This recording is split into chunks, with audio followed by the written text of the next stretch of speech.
Y el día de hoy tenemos el privilegio de continuar con nuestra exposición de Primera de Corintios. ¿Qué es un don espiritual? ¿Qué es un don espiritual? Ese es el título de nuestro estudio de hoy.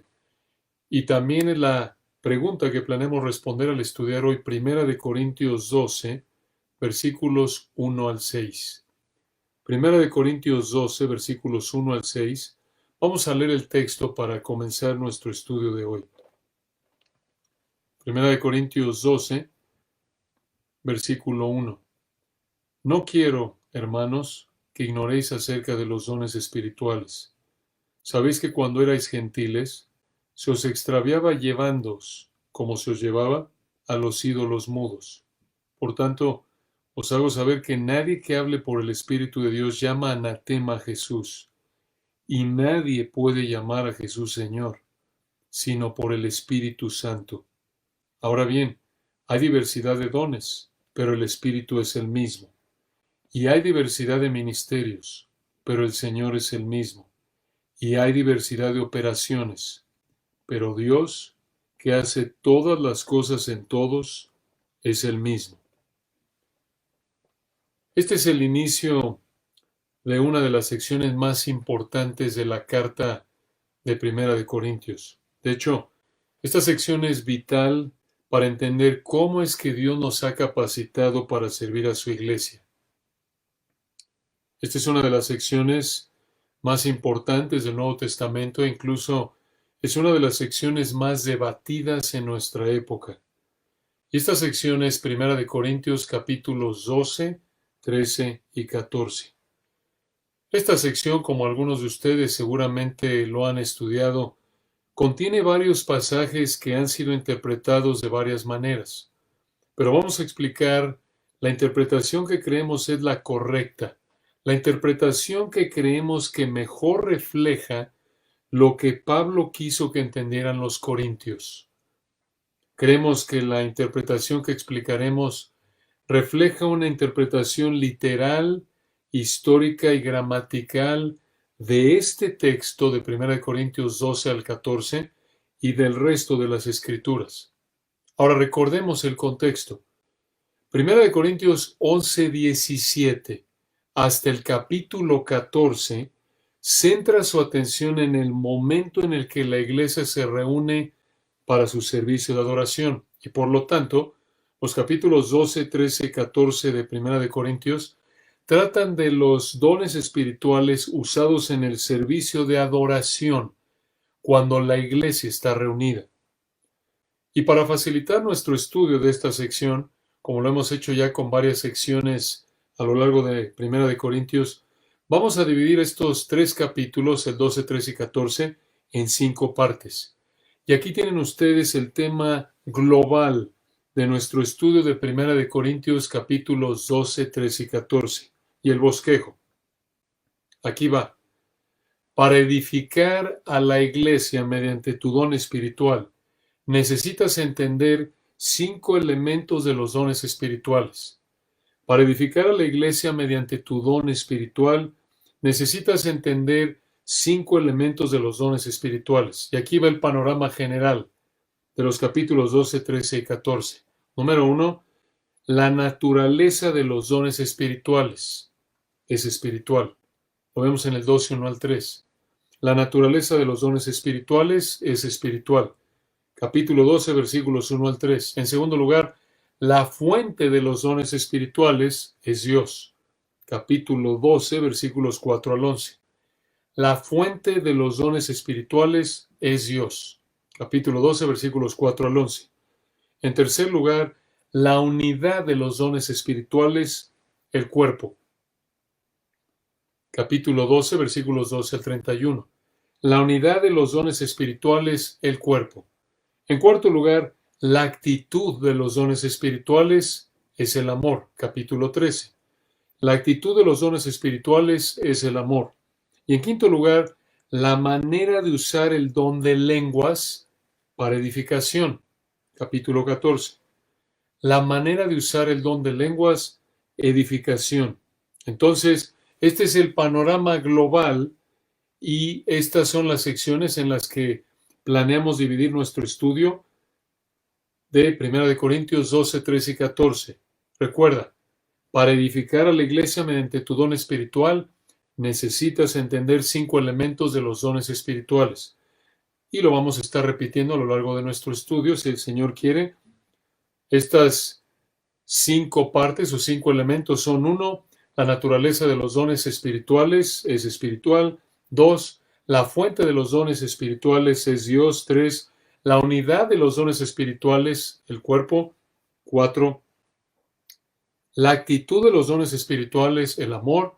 Y 5, la manera de usar el don de lenguas, edificación. Entonces, vamos a comenzar con el primero. La naturaleza de los dones espirituales es espiritual. Lo vemos en el capítulo 12, versículos 1 al 3. Veamos la naturaleza de los dones espirituales, comenzando en el 12:1. Observen. No quiero hermanos. Observen aquí la humildad de Pablo al dirigirse a los corintios como hermanos, especialmente como lo hemos estado estudiando ya por varios meses. A pesar de tanta carnalidad, Pablo se colocó al mismo nivel de ellos, fue amoroso, reconoció que los corintios y él estaban en la misma familia espiritual, tenían al mismo Padre espiritual y por esto les dijo hermanos. Entonces, Pablo les dijo, observen de nuevo el versículo 1, no quiero, hermanos, que ignoréis. Observen la palabra ignoréis ahí, traduce la palabra griega agnoein. Agnoein. Está relacionada a la palabra agnóstico. Esta palabra agnoein en griego, que se traduce aquí ignoréis, se puede traducir no estar informado. Y aquí Pablo les dijo en el 12:1 que no quería que ellos ignoraran. Al contrario, él quería que ellos supieran. Él quería que ellos estuvieran informados. Observen acerca de qué al final del 1, acerca de los dones espirituales.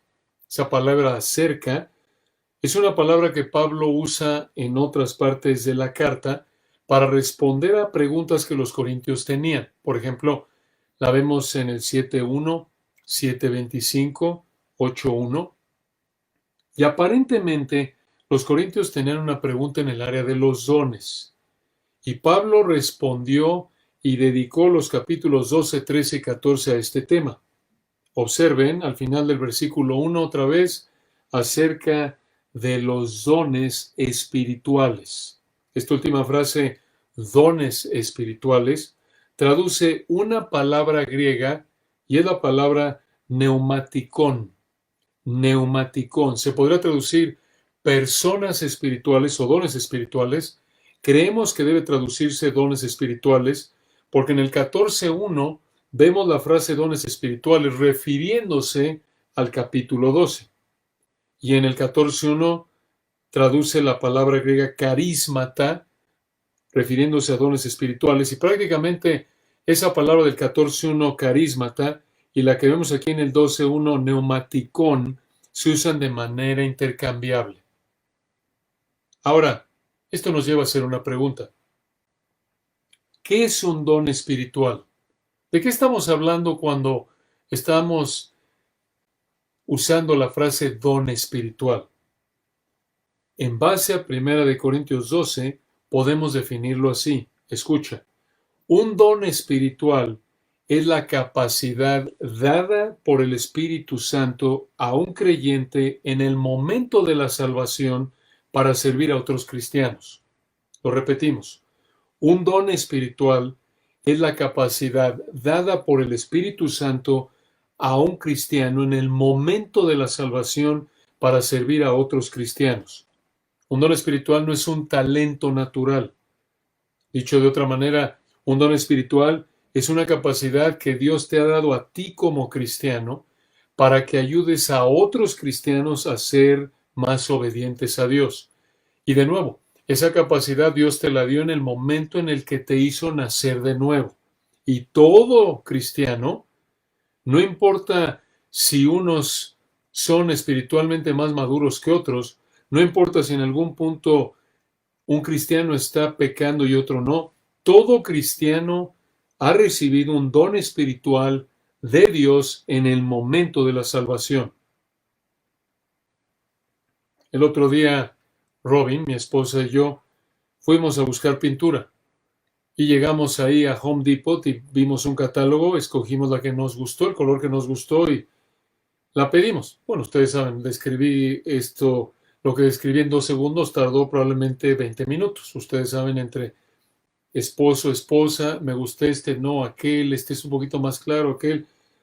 Pero vimos el catálogo, escogimos la que nos gustó, la pedimos y la señorita que nos atendió tomó un bote de pintura blanca y le añadió una cantidad y colores específicos a ese bote.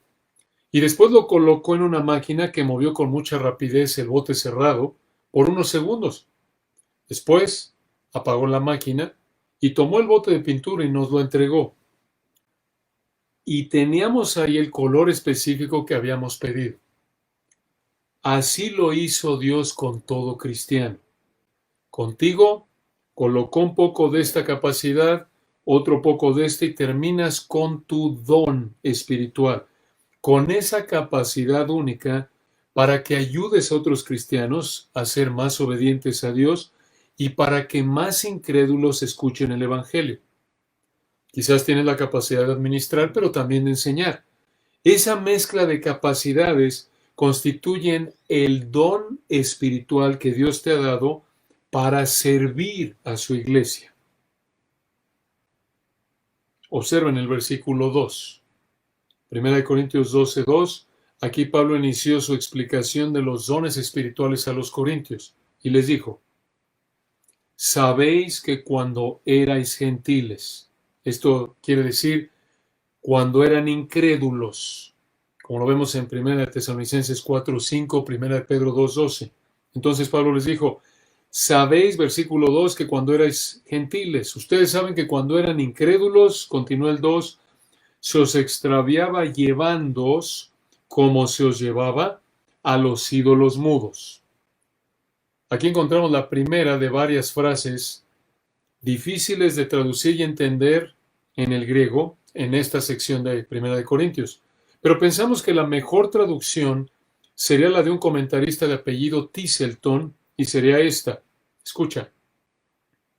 Ustedes solían ser llevados a ídolos que eran incapaces de hablar.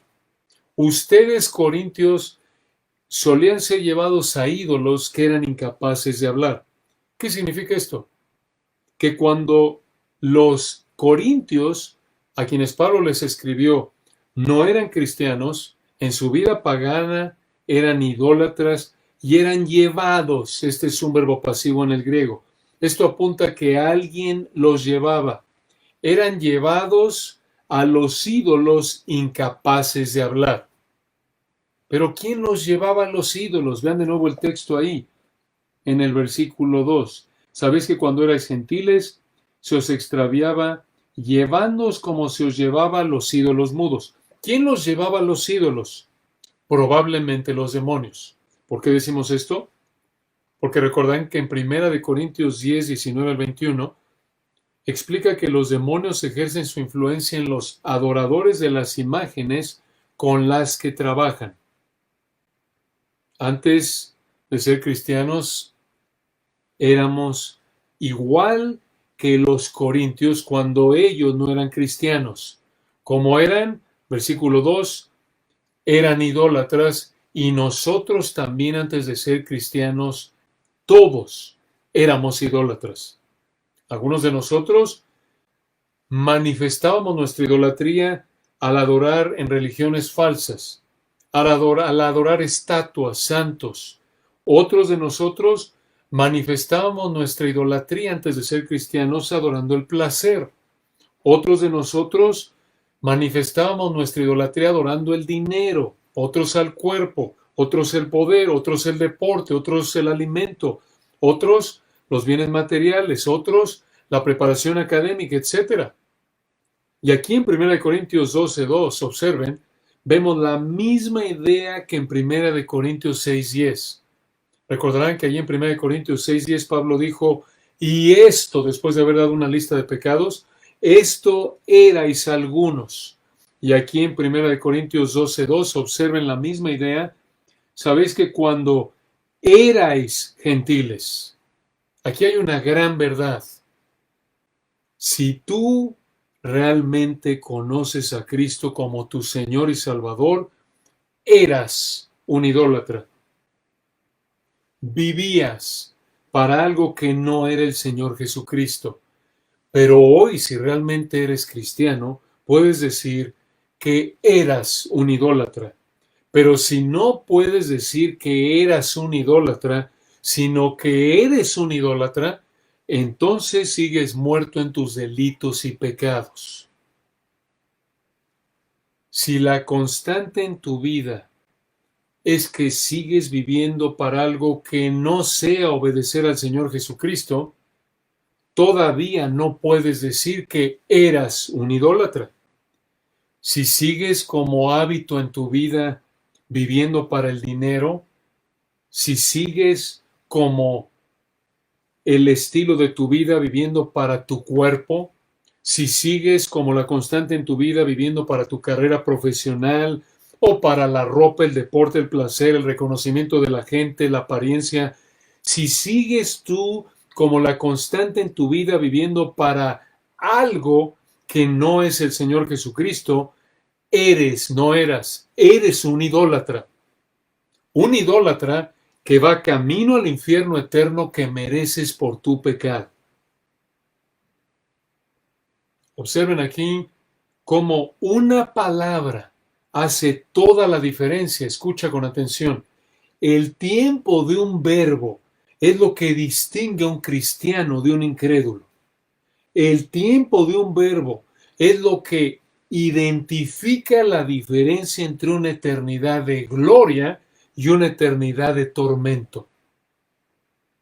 Qué recordatorio tan importante de la inspiración de la palabra de Dios.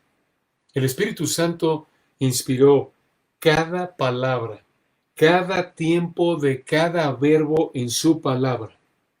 Y qué recordatorio también, escucha, del cuidado que debemos tener al leer y estudiar la palabra de Dios. Debemos poner atención a cada palabra, cada conjunción, cada verbo. Observen el final del versículo 2. Observen cómo describe a los ídolos. Ídolos mudos. ¿Por qué dijo esto Pablo aquí? Realmente no estamos seguros. Es posible que Pablo quiso mostrar un contraste entre los ídolos y el Espíritu Santo. Una diferencia entre la incapacidad de los ídolos de hablar y la capacidad del Espíritu Santo de hablar. Los ídolos no pueden hablar ni pueden capacitar a una persona para que hable, pero el Espíritu Santo habla en su palabra y también capacita al cristiano para que entienda y hable la verdad, como lo vemos en el versículo 3. Obsérvalo. 1 Corintios 12:3. Por tanto, en otras palabras, debido a que cuando eran incrédulos, los corintios eran arrastrados a los ídolos, por tanto, versículo 3, os hago saber que nadie que hable por o mediante, la idea es actuando como un instrumento, aquí el agente o el medio o el instrumento es el Espíritu Santo. Observen esto, versículo 3 de nuevo. Por tanto, os hago saber que nadie que hable por el Espíritu de Dios llama anatema a Jesús. Esa frase, llame anatema a Jesús o llame a Jesús maldito, diga Jesús sea maldito. Aquí hay otra frase difícil de interpretar. De hecho, un comentarista cita 12 explicaciones posibles. 12, ¿te imaginas? Pensamos que probablemente la correcta es entenderla en relación al versículo 1, asumiendo que el versículo 2 se ha entendido, como ya lo explicamos, diciendo que cuando eran idólatras, los demonios los llevaban a los ídolos. Y aún así, escucha, no estamos del todo seguros del significado exacto del versículo 2. Pero aquí viene la explicación de la primera parte del versículo 3. Pensamos que esta es la correcta, mucha atención. Aparentemente, Los corintios estaban actuando como cuando eran incrédulos, ya lo explicamos. Estaban siendo guiados por demonios y estaban blasfemando al Señor. Estaban diciendo que el Espíritu de Dios los estaba guiando para que hablaran, pero estaban blasfemando al Señor al decir que Jesús era anatema, maldito. Entonces decían, el Espíritu de Dios me está guiando para que hable, y lo que decían era decir que Jesús era maldito. Ahora, por el contexto del capítulo 12, 13 y 14, esto es por lo que dicen los capítulos 12, 13 y 14, probablemente hacían esto durante el servicio de adoración. Y observen cómo concluye el versículo 3, y aquí viene una verdad clave, muy importante, escucha. Primera de Corintios 12, 3 al final. Y nadie puede llamar a Jesús Señor sino por el Espíritu Santo. Esto significa que nadie puede confesar a Jesús Señor para salvación a menos de que el Espíritu de Dios le dé la capacidad. Cuando leemos, por ejemplo, en Romanos 10:9, que si confesares con tu boca que Jesús es el Señor y creyeres en tu corazón que Dios le levantó de los muertos, serás salvo. De acuerdo con 1 Corintios 12:3, solo esto puede pasar por la obra del Espíritu Santo, no por la obra de la persona, no por la iniciativa de la persona. Observen de nuevo el texto ahí al final del versículo 3. Y nadie puede llamar a Jesús Señor sino por el Espíritu Santo. Nadie. Esta es una afirmación que indica la necesidad de que el Espíritu Santo actúe para que una persona pueda confesar a Jesús como Señor para salvación. ¿Y por qué es necesario que el Espíritu Santo actúe para que alguien confiese a Jesús como Señor para ser salvo? Porque ninguna persona tiene la capacidad de hacerlo. ¿Por qué? Porque estamos muertos en delitos y pecados, Efesios 2:1. Estamos inmersos en nuestro amor al pecado, sin tener el deseo ni la capacidad de entender que Jesús es Señor, y menos de confesar a Jesús como Señor para salvación. Solo el Espíritu Santo tiene el poder para hacer esto. Este es un recordatorio de que la salvación es la obra de Dios en su totalidad. Y llamar a Jesús Señor significa, como dijo un autor, llamar a Jesús Señor significa rendirse al Señor Jesucristo, ser reverente al Señor Jesucristo, confiar en el Señor Jesucristo y tener un amor agradecido hacia el Señor Jesucristo. Entonces, ¿quieres saber si realmente eres cristiano? Lo sabrás porque dirás que Jesús es Señor. Como resultado de que el Espíritu Santo está produciendo eso en ti, como resultado de que el Espíritu Santo te está dando la capacidad de entender quién es el Señor Jesucristo, dejar tu pecado y someterte a su señorío. Si esto es real en tu vida, no vas a vivir en perfección, pero sí vas a vivir un estilo de vida de obediencia al Señor Jesucristo. Vas a vivir un estilo de vida de reverencia al Señor Jesucristo. Vas a vivir un estilo de vida de confianza, de amor, de gratitud al Señor Jesucristo, y vas a poder decir, como lo vimos en el versículo 2, yo era un idólatra, pero ahora sirvo al Señor Jesucristo. Yo era un idólatra, yo vivía para otras cosas antes que el Señor Jesucristo, pero ahora lo confieso como Señor y vivo para Él. Ese es un cristiano. Observen algo importante aquí en el versículo 3. El Espíritu Santo es llamado Espíritu Santo. El Espíritu de Dios es llamado el Espíritu Santo. Él es la tercera persona de la Trinidad. Misma persona que el Hijo y el Padre, diferentes... Aquí en el versículo 3 el Espíritu de Dios es llamado el Espíritu Santo. La tercera persona de la Trinidad. Misma persona, el Espíritu de Dios y el Espíritu Santo es la misma persona, nada más con diferentes títulos. es Dios y por lo tanto es santo. Es igual en esencia, en atributos que el Padre y el Hijo. Es igual de santo que el Padre y que el Hijo. Recuerdan, por ejemplo, en Isaías 1:4, el Padre es llamado el Santo de Israel. En Hebreos 7:26, el Hijo es descrito como santo. Igual que con el Padre y el Hijo, el hecho de que el Espíritu sea santo significa dos cosas, como dijo un autor. Escucha. Número uno, que el Espíritu Santo está totalmente separado de su creación y que es totalmente independiente de su creación. Y número dos, que el Espíritu Santo está totalmente separado del pecado. Entonces, cuando vean de nuevo el versículo 3, al final, la frase el Espíritu Santo, estamos hablando, hermanos, de la tercera persona de la Trinidad. Estamos hablando de Dios mismo. Y esto es sumamente importante porque estamos hablando aquí de lo que el Espíritu Santo hace en el área de los dones espirituales, de lo que Él produce. Pero observen a continuación, en los versículos 4 al 6, cómo la Trinidad está operando de manera conjunta, en armonía, como siempre lo hace.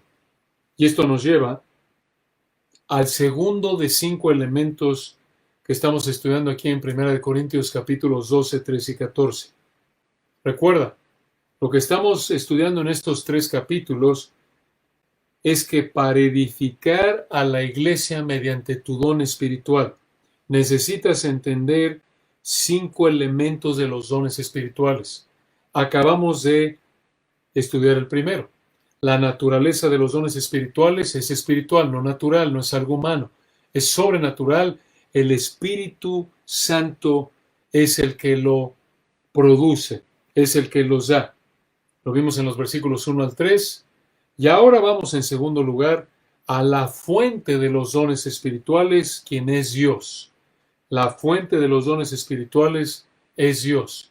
Esto lo vemos allí en 1 Corintios 12, 4 al 11. Por hoy solo vamos a llegar al versículo 6, si el Señor permite, y la próxima semana continuaremos con el versículo 7. Pero observen el versículo 4. Aquí viene un texto sumamente importante que nos ayuda a entender cómo operan los dones espirituales. Observen, aquí hay verdades muy útiles para nuestro servicio a la iglesia. Versículo 4. Ahora bien, hay diversidad de dones. Esta palabra traducida dones traduce la palabra griega carismaton, relacionada con la palabra griega carisma. Esta palabra carismaton nos enseña algo importante de los dones espirituales. Mucha atención. Esta palabra significa aquello que es dado de manera gratuita, libre y en gracia. Repetimos esto.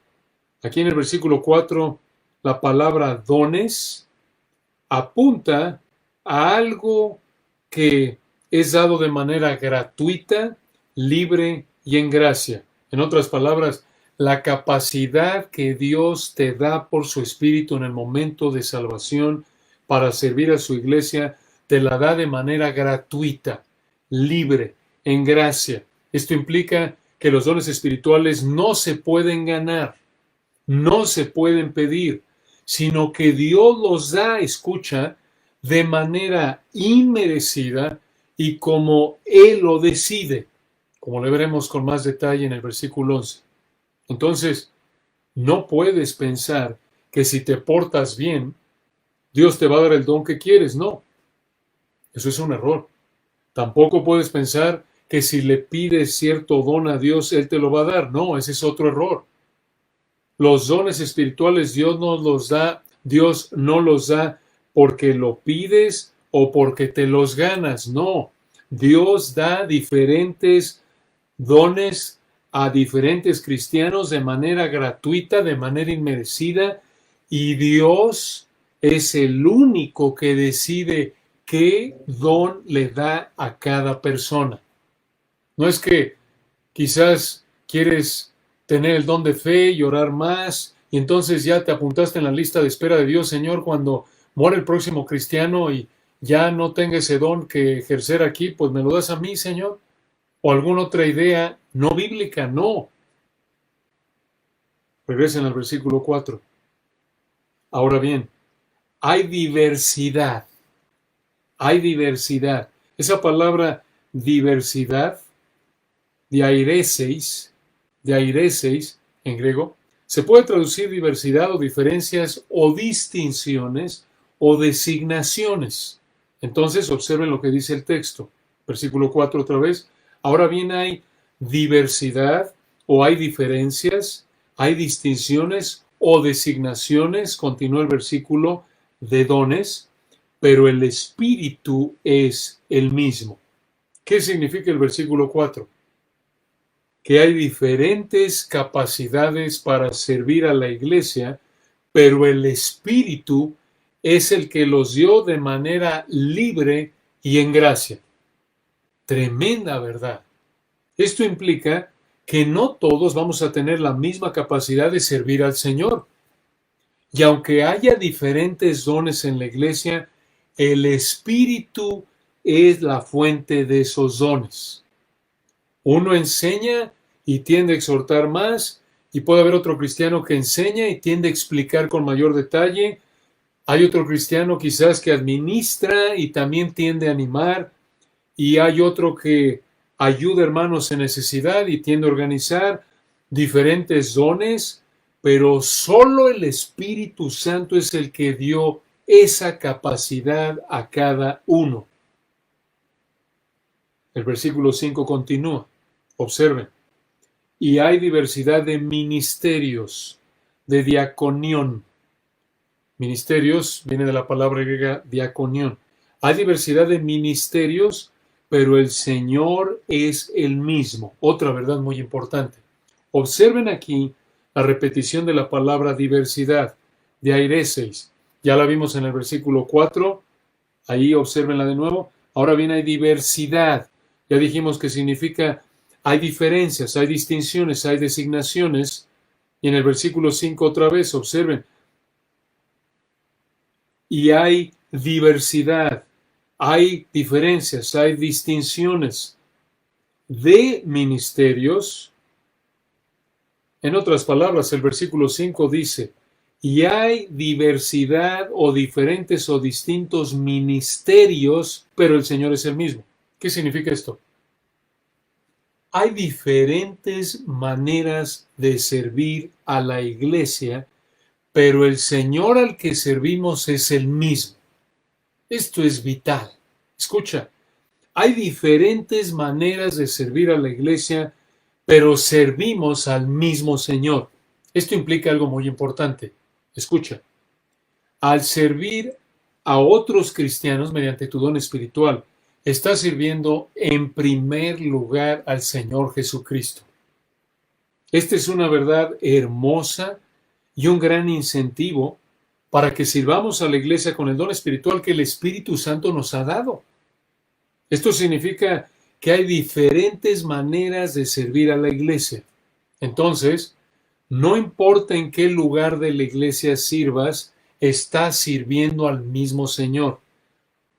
Si estás ayudando con las redes sociales, estás sirviendo al Señor. Obviamente redes sociales para que la iglesia sea beneficiada. No estamos diciendo, obvio, que te metes ahí a actualizar tu perfil en Facebook para hablar de tu vida y demás y estás sirviendo al Señor. No en este contexto. Estamos hablando de que no importa en qué lugar estés sirviendo a la iglesia, estás sirviendo al Señor.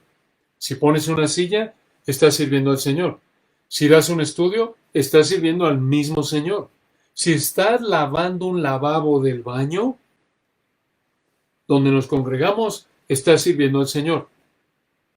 Si estás ayudando a que el sonido se escuche bien, estás sirviendo al Señor. Si estás cambiando, hermana, un pañal en el cunero, estás sirviendo al Señor. Escucha, esto es alentador. El hermano que enseña un estudio para adultos el que da, como varios de ustedes en la escuela sabatina, un estudio, prepara una manualidad, canta para ayudar con la escuela para los niños, está sirviendo al Señor igual que el que da un estudio de jóvenes, que el que está predicando, que el que está en cualquier otro ministerio. Estás sirviendo al Señor. Esto nos debe animar, porque a veces nuestra tendencia es pensar que cierta manera de servir al Señor puede verse más sofisticada, más elegante, más visible que otra en términos humanos, y pensamos, no, este sirve al Señor mejor que yo, o él sí sirve al Señor, yo pues ahí estoy ahí limpiando las migajas. Y no es así. Por eso dice el versículo 5 de nuevo, véanlo, esto es de ánimo. Y hay diversidad de ministerios, hay diferentes maneras de servir a la iglesia, pero el Señor es el mismo. El Señor al que servimos es el mismo. Qué verdad tan alentadora. Esto nos debe animar al servicio de la iglesia, porque estamos sirviendo al Señor sin importar cómo se vea ese servicio, comparando uno con otro. Observen el versículo 6, y con este terminamos por hoy. Y hay diversidad. Otra vez, aquí está por tercera vez en este pasaje, esta misma palabra griega, diareseis, ya lo mencionamos, la vimos en el versículo 4, ahora bien, hay diversidad, en el 5, y hay diversidad, y ahora aquí en el versículo 6, y hay diversidad. Recuerda, la palabra diversidad significa diferentes o distintos, y observen aquí en el versículo 6, ¿en qué área hay diversidad? Véanlo, versículo 6. Y hay diversidad, hay diferentes, hay distintas operaciones. Una palabra muy importante. Esta palabra operaciones traduce la palabra griega energematon en el griego. Energematon significa, escucha, una actividad como una expresión de capacidad. Una actividad como una expresión de capacidad. Y observen aquí quién es la fuente de estas diferentes actividades, de esta diversidad de operaciones. Versículo 6. Y hay diversidad, recuerden, de operaciones, de actividades como expresiones de capacidades, significa aquí, pero Dios, ¿qué hace? O la palabra griega traducida hacia aquí se puede traducir opera, está activo, produce. Todas las cosas en todos es el mismo. Entonces, podríamos leer de esta manera el versículo 6 a partir del griego. Mucha atención, síganlo ahí en su Biblia. Y hay diferentes actividades como expresión de capacidad, pero Dios es el que está activo, el que produce todas las cosas en todos, es el mismo. ¿Qué significa esto? Que la capacidad de cada cristiano se manifiesta de diferentes maneras, pero Dios es el que hace posible esta expresión de capacidad en cada cristiano. Y esto incluye también los efectos de la actividad que realizamos. En resumen, el versículo 6 dice que Dios es el que hace posible que sirvamos y Dios es el que también determina los efectos de ese servicio. Lo repetimos, Dios es el único que hace posible que sirvamos a la iglesia y Dios es el único que también determina los efectos de ese servicio. Esta es una verdad crucial. Esto implica que no todos vamos a demostrar de la misma manera la capacidad que Dios nos ha dado de servirlo. Y por lo tanto, no debemos esperar que todos hagamos lo mismo. No debemos esperar que todos tengamos los mismos resultados al servir a Dios. Puedes tener a dos cristianos igual de obedientes a Dios y los dos están sirviendo en diferentes lugares de la iglesia y desde tu punto de vista te puede parecer que uno es más eficaz que el otro, que uno tiene más impacto que el otro. Quizás tienes a dos personas con el don de fe y lo demuestran en sus oraciones persistentes. Y parece que las oraciones de uno reciben más respuestas que las del otro. ¿Por qué? Porque en uno el Espíritu Santo está presente al 100% y en otro al 80%. No, porque Dios es el que produce esa actividad. Versículo 6. Dios es el que produce el efecto de esa actividad. Escucha esto. Y el versículo 6 también implica que todo el crédito del servicio de un cristiano es de Dios y solo de Dios. ¿Por qué? Porque Dios, versículo 6, es el que hace todas las cosas en todos. Entonces, cualquier capacidad al servir a la iglesia, cualquier resultado al servir a la iglesia, encuentra su fuente en Dios y solo Dios y no en nosotros. Él merece toda la gratitud, todo el crédito, todo el reconocimiento, toda la alabanza, toda la gloria por cualquier actividad y resultados que tengamos al servir a la iglesia. Qué verdades tan ricas, ¿no es cierto? Esto es solo el comienzo. Tenemos mucho más por delante en esta área, si el Señor quiere, y continuaremos la próxima semana con el versículo 7 en nuestro estudio de esta hermosa carta. Oremos para terminar. Señor, te damos la gloria a ti. Qué texto tan hermoso. Qué verdades tan ricas. Gracias porque has escrito esta parte de tu palabra perfecta para que no ignoremos acerca de los dones espirituales, para que estemos informados, para que tengamos el entendimiento correcto de lo que son los dones espirituales y los usemos de la manera correcta para tu gloria. Gracias, Señor, porque a los que por tu gracia nos has hecho nacer de nuevo, podemos decir que éramos idólatras.